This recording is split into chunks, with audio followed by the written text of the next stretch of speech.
Hello everybody, this is Cyrus here, back with another review on another Matchbox trio. For today's review, we've got one new deco for 2026 and two new tools from last year. Neither of those tools I was able to find earlier in the year and do reviews on, so we're just going to look at them in this video. So starting off, we've got the Citroen 2CV,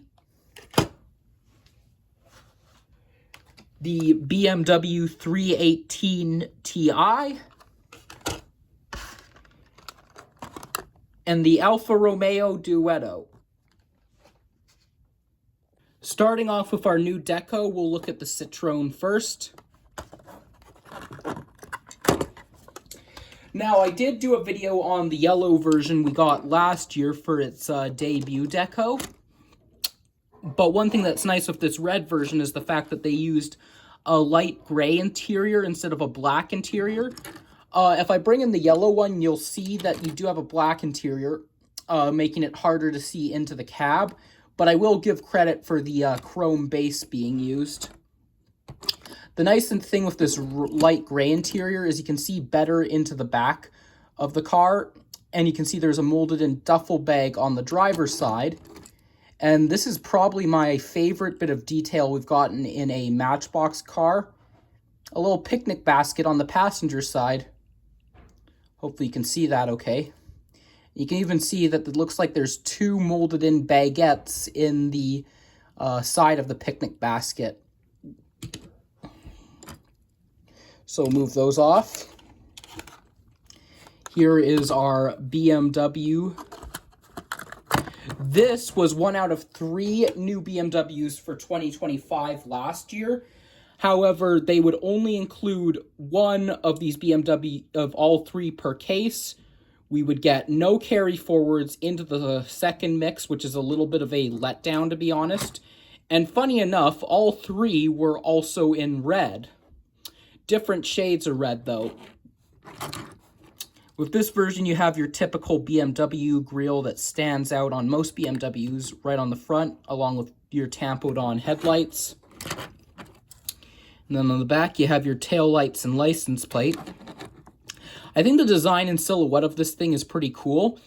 It was also worth noting that when this was featured at the Matchbox gathering, this was in an entire resin stage, one solid piece of resin, making this one of the later tools to release in the basics line for that reason. It was released in mid-10 around the beginning of July.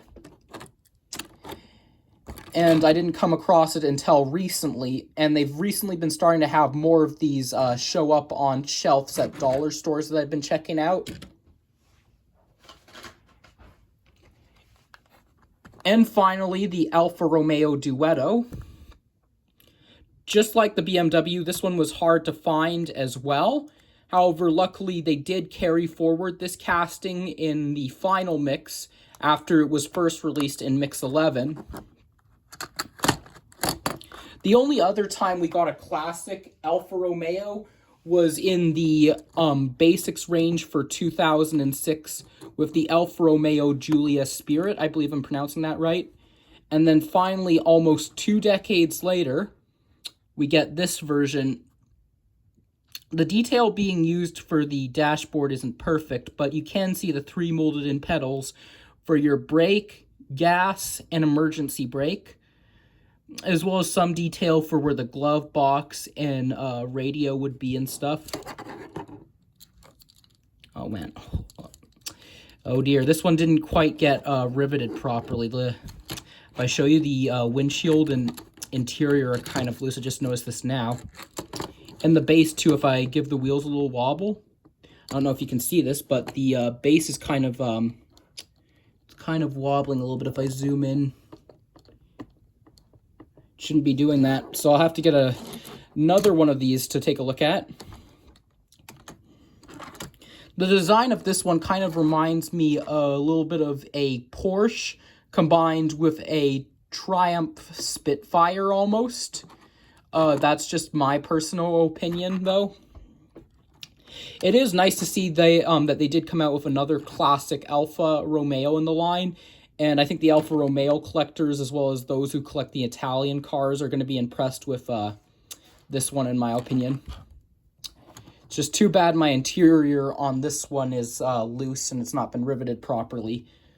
Otherwise, that does the video. Let me know in the comments which one of these three is your favorite, as per usual. And until then, that just about wraps up this video. Thanks for watching, guys. I'll see you in some more videos very soon. Have a good, safe rest of your day, guys. Bye.